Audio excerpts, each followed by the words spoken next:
အာမခံကဘာလုပ်ပေးတာလဲတဲ့ဘာတာဝန်ယူပေးတာလဲဒီမေးခွန်းလေးတွေ့ပြီလို့မိတ်ဆွေတို့ရော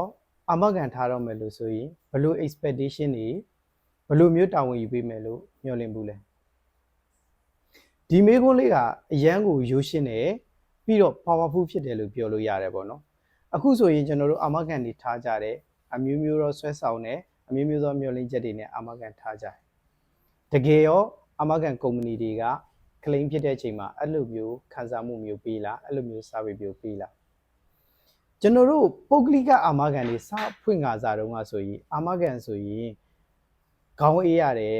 ပြီးတော့လုံခြုံစိတ်ချရတယ်ပြဿနာတွေရှိလာရင်အာမခံကုမ္ပဏီကဖြေရှင်းပေးလာတယ်ဆိုတော့အယူဆတရက်နဲ့ဝန်ဆောင်မှုတွေအပြိုင်ဆိုင်ပေးကြဘယ်လိုမျိုးတွေပေးကြလဲဆိုတော့ကား accident ဖြစ်တယ်အာမခံကုမ္ပဏီကရောက်လာတယ်အညီနိုင်ပေးတာတွေbackup ပေးတာတွေဒါမျိုးတွေလုပ်ကြဟိုမှာမီးလောင်နေအိမ်တွေမှာမီးလန့်တာတွေဖြစ်တယ်ဆိုတော့အာမခံကုမ္ပဏီကကူညီပြီးတော့ဒါဖြည့်ရှင်းမယ်ဒါမှမဟုတ်ရင်အာမခံဝန်ထမ်းတွေရောက်လာဒါမျိုးတွေဒီရှိအဲ့ချိန်အဲ့ကာလာတုန်းကဆိုရင်ဒါအာမခံကဒီလိုမျိုးတွေလုပ်ပေးတယ်ဒီလိုမျိုးတွေလုပ်နိုင်တယ်ဆိုပြီးတော့မျှော်လင့်ချက်တွေလည်းရှိတယ်ပေါ့နော်တကယ်လည်းလုပ်ပေးခဲ့တာတွေရှိတယ်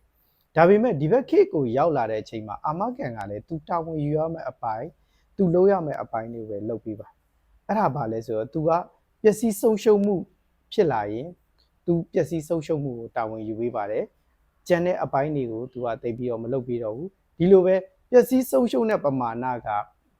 သူ့ရဲ့တာဝန်ယူရမယ့်အပိုင်းမှာဥပမာသူတစ်ပါးထိခိုက်မှုကို3,500အထိပဲအများဆုံးတာဝန်ယူရမယ်ဆိုရင်3,500ကျော်သွားတဲ့ limit တွေကိုသူကတာဝန်ယူပေးမှာမဟုတ်ဘူးအဲ့တော့ပြောရမယ်ပြန်ပြီးတော့ချုပ်ရမယ်ဆိုရင်အာမခံကဘာလုပ်ပေးလဲဆိုရင်တော့ပျက်စီးဆုံးရှုံးမှုအပိုင်းကိုတာဝန်ယူပေးတယ်ပြီးတော့သူတာဝန်ယူရမယ့် limit ကိုသူတာဝန်ယူပြီးတော့လုပ်ပေးတယ်